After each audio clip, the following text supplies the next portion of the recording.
أقيمت مسابقة حي السلام الثقافية خلال شهر رمضان المبارك، حيث انطلقت فعالياتها في 9 من رمضان واستمرت حتى 23 من رمضان، بمشاركة 6 فرق تنافست في أجواء مليئة بالحماس والتحدي.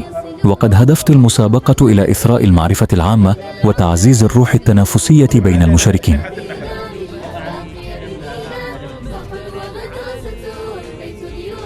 شهدت الجولات الأولى من المسابقة تنافسا قويا بين الفرق الستة، حيث برز الأداء المتميز لبعض الفرق منذ البداية.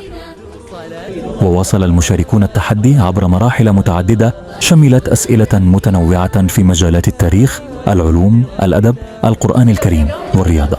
ومع تقدم الجولات تمكن فريقان العلا بقيادة سيف اليحمدي والمجد بقيادة ناصر الهلالي من الوصول إلى المرحلة النهائية بعد أداء استثنائي أظهر مدى قوة تحضيرهما وثقافتهما الواسعة. التفاعل الجماهيري وأجواء المنافسة.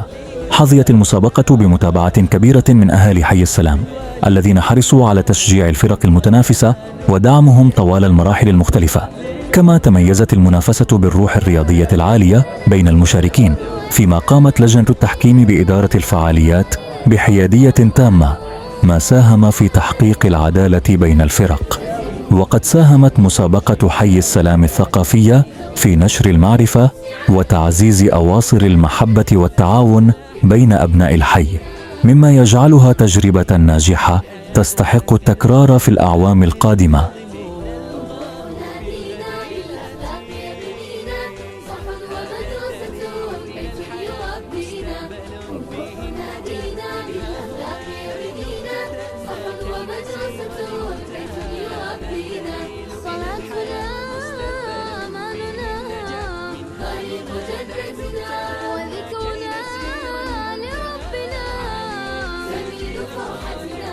حبيبنا قرآننا والله غايتنا والخير في قلوبنا والصدق مبدأنا